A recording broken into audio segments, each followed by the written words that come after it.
Hello friends, welcome back to my channel. आज के video में मैं आपके साथ शेयर करने जा रही हूँ इस तरह के पैचनी साड़ी जो आती है, उसके ब्लाउज़ फैब्रिक बहुत ही ब्यूटीफुल होते हैं। तो इसमें हम स्टैंड कॉलर ब्लाउज़ डिज़ाइन करने जा रहे हैं। इस ब्लाउज़ में सिर्फ और सिर्फ कॉलर नेक को हाईलाइट करना है। कॉलर्ड रहेगा नेक और फुल स्लीव ये ब्लाउज़ बनने वाला है। बिल्कुल सिंपल 4 टक्स वाला बनेगा। तो इसका वीडियो मैं आपके साथ मैंने सोचा स्टैंड कॉलर का वीडियो आपके साथ शेयर कर लूँ। तो चलिए फटाफट से स्टार्ट करते हैं। यहाँ पर ये जो विड्थ मैंने ली है फैब्रिक की, वो जो चेस्ट है उसके 4th पार्ट के अकॉर्डिंग मैंने यहाँ विड्थ ली है। ये अभी बैक पैनल हम कट कर रहे हैं और ये फैब्रिक डबल में हमने फ़ोल्ड किया है और इधर से ये टोटल लेंथ है हमारे ब्लाउज़ की, प्लस इसमें 1 इंच का फैब्रिक एक्स्ट्रा लिया है शोल्डर और नीचे की साइड में स्टिचिंग के लिए। और यहाँ जो विड्थ है वो चेस्ट के 4th पार्ट है और उसके बाद 2 इंच का इसमें हमने इनसाइड की मार्जिन के लिए रखा है। तो ये पूरा टोटल यहाँ पर मैंने 11 इंचेस लिया है। अब यहाँ पर हम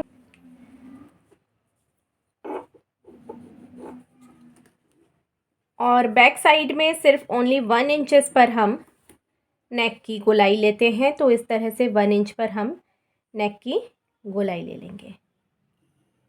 ये हमारा बैक पैनल हो जाएगा। देन उसके बाद यहाँ पर हम शोल्डर की मार्किंग करेंगे।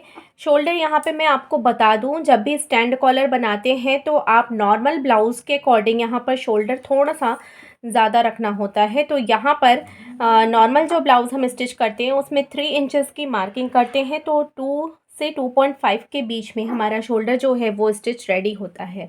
बट इसमें यहाँ पर हम नेक विड्थ के बाद शोल्डर के लिए हम 4 इंचेस पर या 4.5 इंचेस पर भी हम इसे कर सकते हैं, जिससे ये बहुत ही ब्यूटीफुल सा हमारा शेप आ जाता है। जैसा कि हम बोट नेक में करते हैं, बिल्कुल उसी पैटर्न से हम यहाँ पर शोल्डर के लिए मार्किंग करेंगे। देन यहाँ पर आर्म होल हम 6.5 इंचेस पर ले रहे हैं, क्योंकि ये बड़े साइज़ का ब्लाउज़ है। तो 6.5 इंचेस पर हमने आर्म होल के लिए लिया है और बैक साइड में 1.5 इंचेस इस प्लेस से 1.5 इंचेस पर मार्क करके हम इसे बैक के लिए शेप दे देंगे इस तरह से।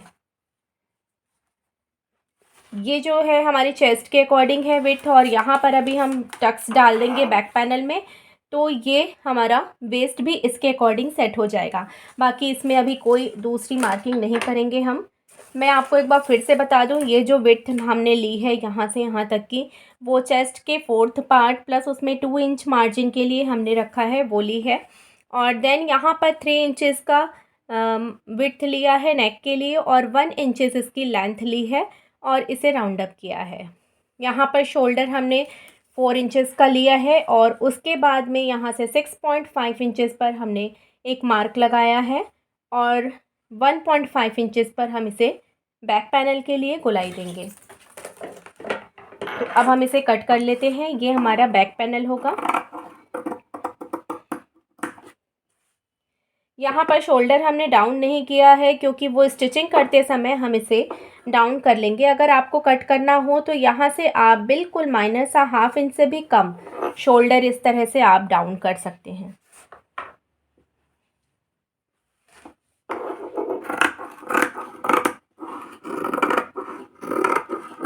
ये हमारा बैक पैनल कट हो गया है। यहाँ पर हमारी जो टक्स की मार्किंग है वो भी मैं आपको बता देती हूँ। यहाँ पर 4 इंचेस पर हम एक मार्क लेंगे और 4 इंचेस ही इसकी लेंथ लेंगे।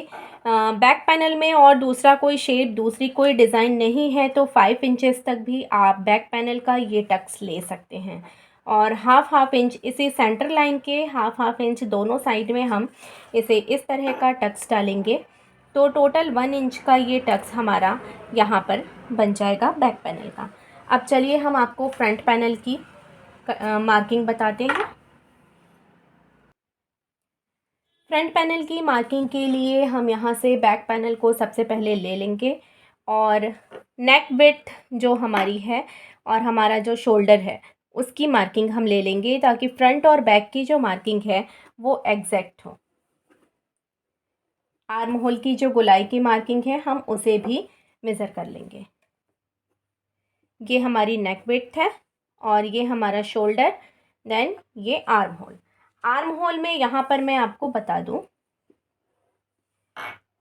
ये इस तरह से हमने बैक पैनल का आर्म होल लिया था। फ्रंट के लिए आर्म होल हम थोड़ा इस लाइन से अंदर की साइड में लेते हुए और इस तरह का शेप लेकर के हम आर्म होल फ्रंट का करते हैं।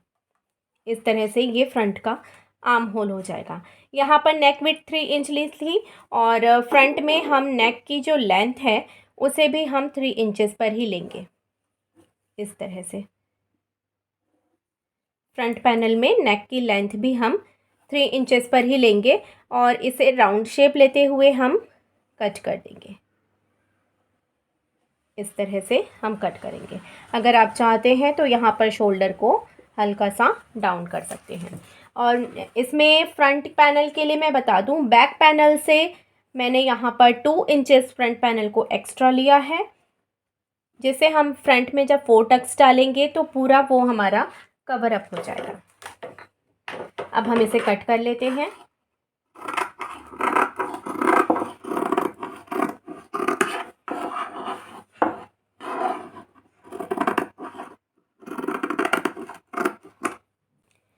अब मैं आपको फ्रंट पैनल के लिए टक्स की मार्किंग बताती हूँ। तो टक्स की मार्किंग करने से पहले यहाँ पर हम बेल्ट निकाल लेंगे फ्रंट पैनल से। तो यहाँ पर हम 3.7 इंचेस पर मार्क करेंगे। ये नेक की साइड में है और दूसरी साइड से हम 3.2 इंचेस पर एक मार्क लेंगे और यहाँ से हम इसे फ्री हैंड हल्की सी गोलाई शेप लेते हुए इस तरह से हम मिला लेंगे इसे, और ये हमारी बेल्ट होगी। हम इसे कट कर लेंगे। ये फ्रंट पैनल की हमारी बेल्ट है, इसे कट कर लेंगे। टक्स, सारे टक्स लगाने के बाद इस बेल्ट को हम जॉइंट करेंगे। अब हम यहाँ पर टक्स की मार्किंग बताते हैं। टक्स की मार्किंग के लिए यहाँ से 4.5 इंचेस पर हमने एक मार्क लिया है। सॉरी फ्रेंड्स, 4.5 इंचेस पर हम एक मार्क लेंगे और इसे हम 2.5 इंचेस तक हाइट तक 2.5 इंचेस हाइट तक इसे लेंगे। और हमने यहाँ 2 इंच एक्स्ट्रा लिया है, तो सेंटर लाइन के दोनों साइड में हम 1-1 इंच की टक्स लेंगे। इस तरह से सेंटर लाइन के दोनों साइड में हम 1-1 इंच की टक्स लेंगे, तो इसका पफ जो है वो बहुत अच्छा आएगा 2 इंच की टक्स में। अब यहाँ पर इस पॉइंट से हम यहाँ पर थोड़ा सा तिरछा करते हुए एक 1.5 इंचेस पर एक डॉट लेंगे और इस डॉट से हम साइड से एक लाइन मिला देंगे इस तरह से। मैं आपको बता दूं, अलग अलग शेप्स, अलग अलग साइज़ में ये जो मार्किंग है, जो मेज़रमेंट है, वो डिफरेंट हो सकती है। तो यहाँ पर मैं इस ब्लाउज़ के लिए 38 साइज़ में मैंने इसे लिया है। ये हमारी साइड टक्स हो गई। अब ये साइड टक्स से हम 2 इंचेस ऊपर की साइड में आर्म होल की साइड की टक्स हमने ले ली है और यहीं सेंटर टक्स से लगभग 2.5 इंचेस पर हम यहाँ से साइड टक बटन की साइड में, हुक की साइड में जो हमारी टक्स आती है वो ले लेंगे। ये हमारी टक्स की टोटल मार्किंग हो चुकी है। 4 टक्स का ये ब्लाउज़ हमारा इस तरह से रेडी होगा।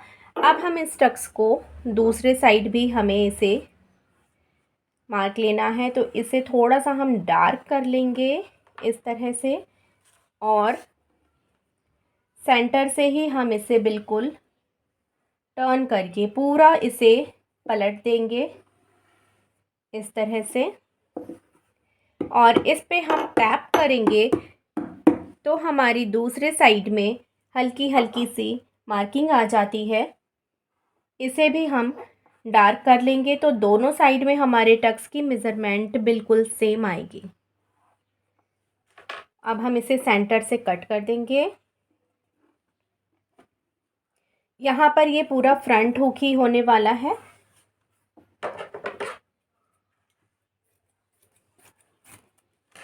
तो ये हमारी हो गई फ्रंट पैनल की कटिंग और बैक पैनल की कटिंग। अब मैं आपको स्लीव की कटिंग बताती हूँ। यहाँ पर ये फुल स्लीव बनने वाली है। ये सिर्फ अभी मैंने लाइनिंग का फैब्रिक कट किया है और इसके बाद सेम अस्तर को रखते हुए मैं अस्तर के फैब्रिक को कट रखते हुए मैं मेन फैब्रिक भी कट कर लूँगी। इस तरह से इसे हम 4 फोल्ड में ले लेंगे। ये पूरी जितनी लेंथ है हमारे स्लीव की 21.5 इंचेस मुझे रेडी रखनी है, तो मैंने यहाँ 22.5 इंचेस लेंथ ली है। स्टिचिंग के बाद ये 21.5 इंचेस पर परफेक्ट रेडी आ जाएगी। और देन आर्म होल की मार्किंग के अकॉर्डिंग मैंने इसकी विड्थ ली है पूरी। अब यहाँ से जिस साइड में हमारा आर्म होल होगा, स्टिचिंग होगी फिटिंग की, वहाँ से हम 3 इंचेस नीचे मार्किंग लेंगे और देन इधर से हम 1.5 इंचेस तक इसे स्ट्रेट लेंगे और उसके बाद यहाँ से हम स्लीव की शेप ले लेंगे इस तरह से। ये हमारी आर्म होल के लिए स्लीव की शेप हो जाएगी।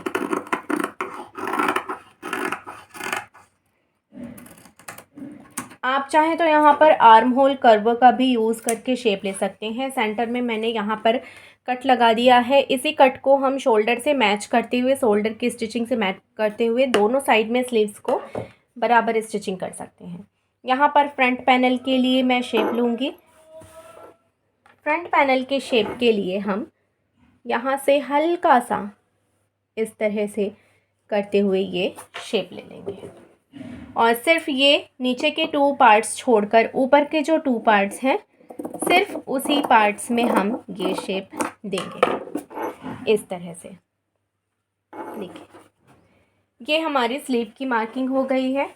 उसके बाद हमारी जो टोटल फिटिंग आएगी उसके अकॉर्डिंग हम यहाँ पर फिटिंग की मेज़रमेंट लेंगे और फिटिंग में अगर आप कट करना चाहते हैं तो कट करके एक्स्ट्रा फैब्रिक हटा देंगे। यहाँ पर मैं इनसाइड में ये पूरा टोटल मार्जिन में देने वाली हूँ। तो ये हमारी टोटल कटिंग हो चुकी है। कॉलर की कटिंग मैं स्टिचिंग के साथ आपको शो करूँगी। तो चलिए अब ब्लाउज़ को स्टिच करके बताते हैं। ब्लाउज़ की स्टिचिंग के लिए सबसे पहले हम यहाँ बैक पैनल स्टिच कर रहे हैं। बैक पैनल में लाइनिंग वाले फैब्रिक के साथ हम मेन फैब्रिक को नीचे की साइड से सिंगल स्टिचिंग करते हुए इस तरह से स्टिच कर देंगे। दोनों ही हमारे पार्ट्स जॉइंट हो जाएंगे आपस में और नीचे की फिनिशिंग भी इसी से हो जाएगी।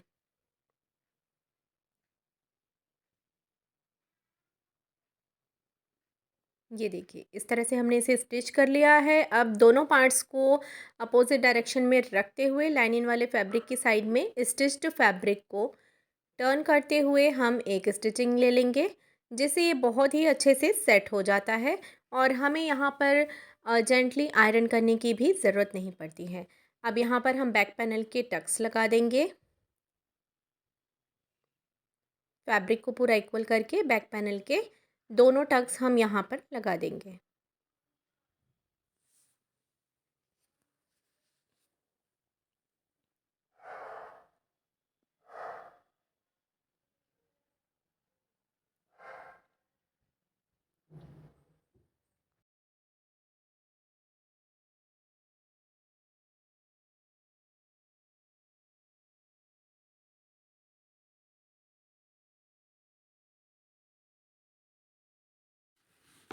अब हम फ्रंट पैनल की स्टिचिंग करेंगे। फ्रंट पैनल की स्टिचिंग के लिए यहाँ पर नीचे बेल्ट वाला पार्ट पहले हम जोड़ रहे हैं और इसे भी जैसा हमने बैक पार्ट को नीचे से फिनिश किया है वैसा ही हम इस बेल्ट वाले पार्ट को भी नीचे से फिनिश करेंगे। तो ये हमारे फ्रंट पार्ट के नीचे की फिनिशिंग होगी।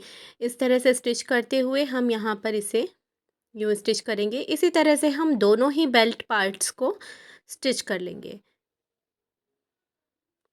ये सेकंड है। इस तरह देखिए बिल्कुल स्ट्रेट स्टिचिंग लेनी है और फिर उसके बाद दोनों फैब्रिक को, लाइनिंग वाले फैब्रिक को और मेन फैब्रिक को अलग करते हुए स्टिच्ड फैब्रिक को लाइनिंग वाले फैब्रिक के साइड करते हुए एक और स्टिचिंग लगाएंगे। इससे डबल स्टिचिंग भी हो जाती है और फिनिशिंग भी आ जाती है। अब यहाँ पर हम फ्रंट पार्ट में टक्स डालने वाले हैं, तो इस तरह से मेन फैब्रिक के ऊपर हम लाइनिंग वाले फैब्रिक को रखेंगे और टक्स डालेंगे। यहाँ पर चारों टक्स के जो मार्किंग है वो मैंने आपको बता दी है, मार्क कर लिया है मैंने। उसी मार्क पर हमें यहाँ पर फैब्रिक को, दोनों फैब्रिक को एक साथ पकड़कर फोल्ड करना है और स्टिच करना है। बिल्कुल इसी तरह से स्टिच करते हुए हम चारों जो हमारे टक्स हैं उन्हें हम डाल लेंगे, और चारों टक्स के डालने के बाद, चारों टक्स लगाने के बाद यहाँ पर जो फ्रंट का लुक है वो बहुत ही ब्यूटीफुल आता है और इसका पफ भी बहुत अच्छा क्रिएट होता है। यहाँ से आर्म होल की साइड का जो टक्स है वो भी हम लगा लेंगे। ये देखिए, ये चारों प्लेट्स डालने के बाद आप देख सकते हैं कितना अच्छा सा पफ आया है और बहुत ही अच्छा शेप आया है। इसी तरह से दूसरा भी पार्ट हम स्टिच कर लेंगे। और यहाँ पर अब हम इसमें बेल्ट अटैच करेंगे, तो बेल्ट अटैच करने के लिए यहाँ पर हम इस तरह से बेल्ट को अपोजिट करके इस पर रखेंगे और सिंगल स्टिचिंग लेंगे इस पर, और ये जो हमारा मेन टक्स है उसे ऊपर की तरफ फोल्ड कर देंगे, अदरवाइज़ जो हमारा पफ है वो अच्छा लुक नहीं देगा। तो टक्स से ध्यान रहे, इसमें जब बेल्ट हम जोड़ते हैं तो टक्स को उसमें स्टिच नहीं करना है, टक्स के फैब्रिक को फोल्ड करके ऊपर कर देंगे। और यहाँ पर इस तरह से ऊपर की तरफ से हम बेल्ट के ऊपर भी एक स्टिचिंग ले लेंगे, इससे बहुत ही अच्छी फिनिशिंग और बहुत ही अच्छा शेप और लुक आता है। इस तरह से हमारा फ्रंट पार्ट रेडी है, ऐसे ही हम दूसरा पार्ट भी रेडी कर लेंगे।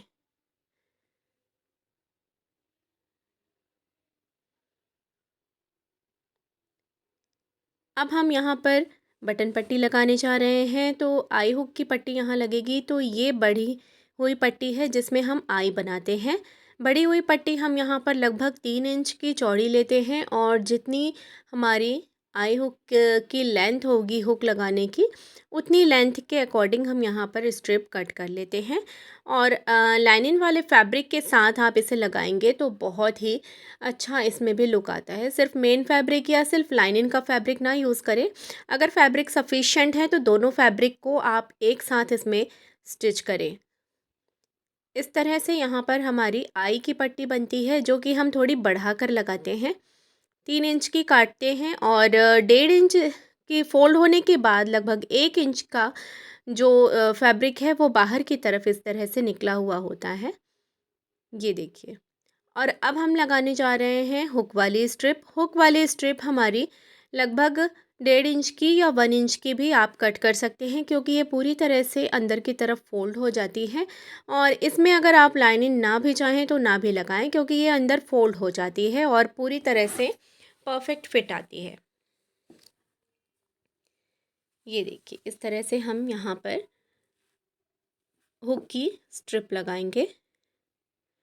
ये पूरी तरह से ऐसे अंदर फोल्ड करेंगे और इस पे स्टिचिंग करेंगे। यहाँ पर हुक की स्ट्रिप के लिए ऑप्शनल है, आप चाहें तो यहाँ पर हैंड हेमिंग कर सकते हैं या फिर सिंगल स्टिचिंग से भी इसे फिनिश कर सकते हैं।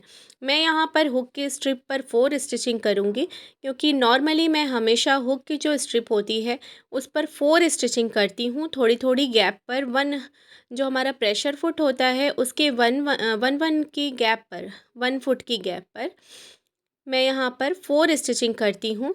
और इसका जो लुक आता है 4 स्टिचिंग का वो बहुत ही अच्छा आता है और पूरी फिनिशिंग दिखती है उसमें। तो इस तरह से फोल्ड करते हुए मैं 4 स्टिचिंग इसमें कर लूँगी।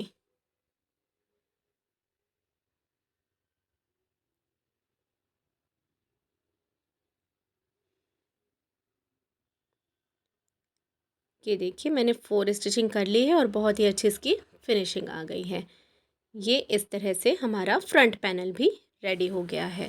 अब यहाँ पर बैक पैनल के और फ्रंट पैनल को दोनों को मिलाते हुए हम शोल्डर्स जॉइंट कर लेंगे।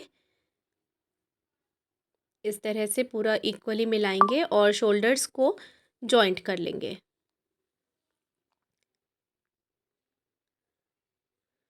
डबल स्टिचिंग कर लेंगे शोल्डर्स पे। हमारा शोल्डर्स जॉइन हो जाएंगे इस तरह से। दोनों ही साइड के हम सेम पैटर्न से करेंगे।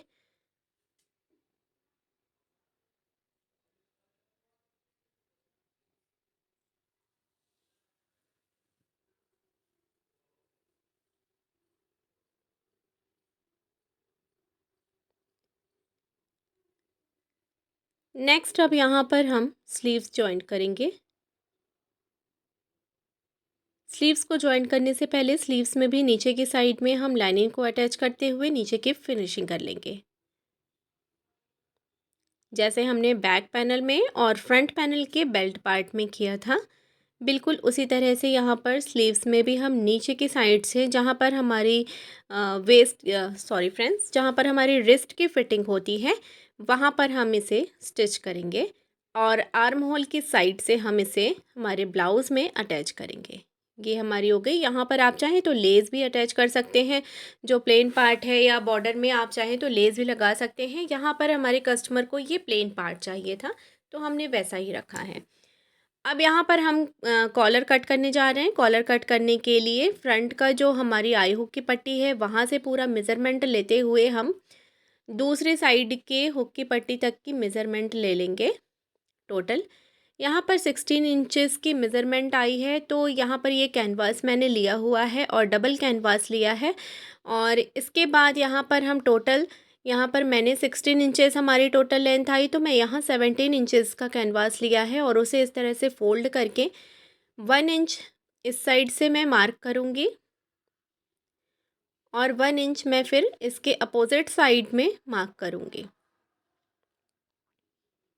इस तरह से प्लेन कैनवास पर भी, प्लेन पेस्टिंग पेपर का, प्लेन बुकरम का, जो भी आप यूज़ करना चाहें यूज़ करके भी, बिल्कुल स्ट्रेट बुकरम का भी यूज़ करके आप बहुत ही अच्छा कॉलर बना सकते हैं और बहुत ही सिंपल बन जाता है। इस तरह से देखिए, जो लाइंस हमने बनाई हैं वहाँ से इस तरह से कर्व्ड लाइन हमें हाफ डिस्टेंस पे शेप लेते हुए बनानी है, इस बिल्कुल दोनों साइड से, और फिर उसे हम यूँ उसी कर्व शेप में कट कर लेंगे, बिल्कुल इस तरह से। ये देखिए, उसी शेप में हमें इसे कट करना है। और उसके बाद यहाँ पर हमारा जो मेन फैब्रिक है उस फैब्रिक में हम इसे जॉइंट करेंगे। इस तरह से देखिए, हमारा कॉलर इस तरह से फोल्ड होगा और बिल्कुल परफेक्ट लुक आएगा स्टैंड कॉलर का। अब यहाँ पर हमने जो मेन फैब्रिक है वो डबल फैब्रिक लिया हुआ है और उसके ऊपर हम यहाँ पर हमारा पेस्टिंग पेपर रखते हुए, पेस्टिंग पेपर को आपको मैं बता दूँ, अभी मैंने यहाँ पर पेस्ट नहीं किया है। स्टिचिंग के बाद मैं इसे आयरन करूँगी और बहुत ही परफेक्ट सा शेप आ जाएगा। यहाँ पर देखिए, जैसे जिस शेप में हमने कट किया है बिल्कुल उसी शेप में हमें यहाँ फैब्रिक पर इसे स्टिच करना है और उसके बाद जो एक्स्ट्रा फैब्रिक होगा फिर हम उसे ट्रिम करेंगे और ये वन साइड से ही हमें स्टिच करना है। और इस तरह से देखिए, हम यहाँ पर कॉर्नर्स पे राउंड शेप देते हुए इसे स्टिच कर देंगे और यूँ ही स्टिच हो जाएगा। और दूसरी साइड से अब हम इसे, जो हमारे नीचे डबल फैब्रिक है, उसे हम यूँ पलट देंगे। कॉर्नर्स को थोड़ा थोड़ा सा कट करके हम इसे पलट सकते हैं या फिर डायरेक्टली भी पलट सकते हैं। यूँ हम इसे पलट लेंगे और उसके बाद यहाँ से हम इस पर टॉप स्टिच कर देंगे, जिससे ये बहुत ही अच्छे से सेट हो जाएगा। तो देखिए, अब इस पर हम यहाँ टॉप स्टिच कर रहे हैं।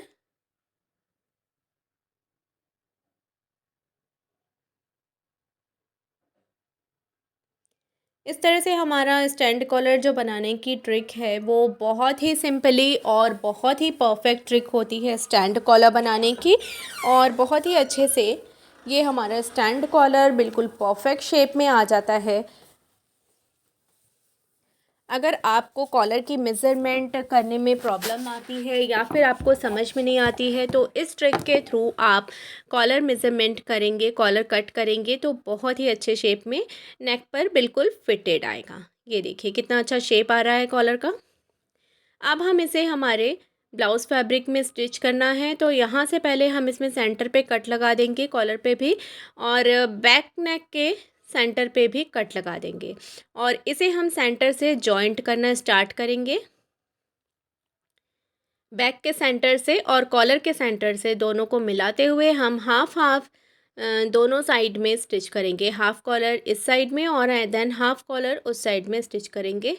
कॉलर के पूरे फैब्रिक को एक साथ हम लेयर को स्टिच नहीं करेंगे, एक लेयर छोड़ करके हम कैनवास, अब यहाँ पर कैनवास को भी हमने यहाँ पेस्ट कर दिया है आयरन करके। पेस्टिंग पेपर, कैनवास जो भी आप यूज़ करें उसे आप इस तरह से स्टिच करें और हाफ हमारा नेक के वन साइड में स्टिच हो जाएगा और अनदर हाफ नेक के दूसरे साइड में हम स्टिच कर लेंगे, बिल्कुल इस तरह से। ये देखिए, अब यहाँ पर अनदर हाफ में स्टिच करने जा रही हूँ। इसी तरह से हम पूरे कॉलर को नेक के अराउंड अटैच कर लेंगे।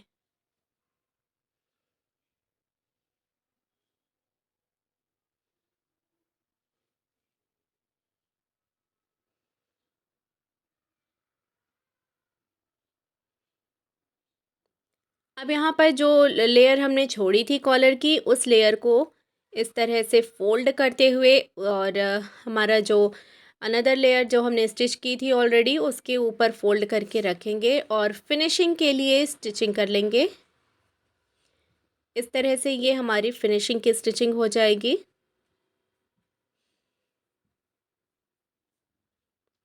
और हमारा स्टैंड कॉलर बनकर बहुत ही अच्छे से रेडी हो जाएगा। इस तरह से स्टैंड कॉलर का ब्लाउज़ बनाना बहुत ही आसान होता है और बहुत ही इजी वे में आप स्टैंड कॉलर का ब्लाउज़ बनाकर आप इसे ट्राई कर सकते हैं। अगर आपको कॉलर कट करने में प्रॉब्लम आती है तो इसी ट्रिक से कॉलर कट करें।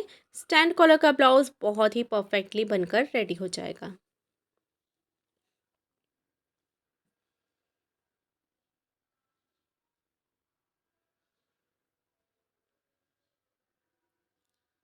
यहाँ पर पूरा कॉलर स्टिच हो गया है। अब मैं आपको इसका लुक दिखाती हूँ, कैसा लुक आएगा इसका स्टैंड कॉलर का।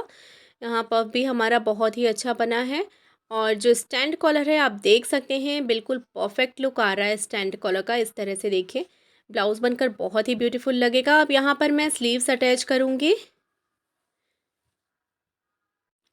स्लीव्स अटैच करके और इसमें फिटिंग लगा के ब्लाउज़ में इस ब्लाउज़ का फाइनल लुक मैं अभी आपको शो करती हूँ। तो ये देखिए हमारा ब्लाउज़ बन कर के रेडी हो गया है। फुल स्लीव का हमारा स्टैंड कॉलर का ब्लाउज़ बहुत ही परफेक्ट लुक दे रहा है। इस तरह से अगर आप सिंपली डिज़ाइनर लुक चाहते हैं तो इस डिज़ाइन को, इस स्टैंड कॉलर वाले ब्लाउज़ को ज़रूर ट्राई करें। अगर ये वीडियो आपको पसंद आई हो तो मुझे कमेंट सेक्शन में ज़रूर बताइएगा। इस तरह से देखिए 4 टक्स वाले ब्लाउज़ में भी शेप बहुत अच्छा आता है। हमारी बटन पट्टी भी बहुत ही परफेक्टली बन गई है और यहाँ पर हमारी स्लीव भी पूरी परफेक्ट फुल स्लीव आई है। यहाँ पर स्लीव्स में आप चाहें तो नीचे की साइड में लेस या चौड़ा बॉर्डर कुछ भी अटैच कर सकते हैं या बैंगल से भी ये कवर हो सकता है। मगर अगर आपको प्लेन ही चाहिए, जैसे हमारे कस्टमर को प्लेन पार्ट चाहिए था, तो यहाँ पर हमने साड़ी में से एक्स्ट्रा कट करके प्लेन पार्ट निकाला था फुल स्लीव क्रिएट करने के लिए। और फ्रेंड्स, वीडियो पसंद आई हो तो आप चैनल को लाइक शेयर सब्सक्राइब जरूर कीजिएगा और कमेंट सेक्शन में मुझे ज़रूर से बताइएगा। और बने रहिएगा हमारे चैनल के साथ अच्छे अच्छे डिज़ाइनर आइडियाज़ और बुटीक मैनेजमेंट टिप्स के लिए। तो मिलते हैं आपसे अपने नेक्स्ट डिज़ाइनर वीडियो में। Thanks for watching friends.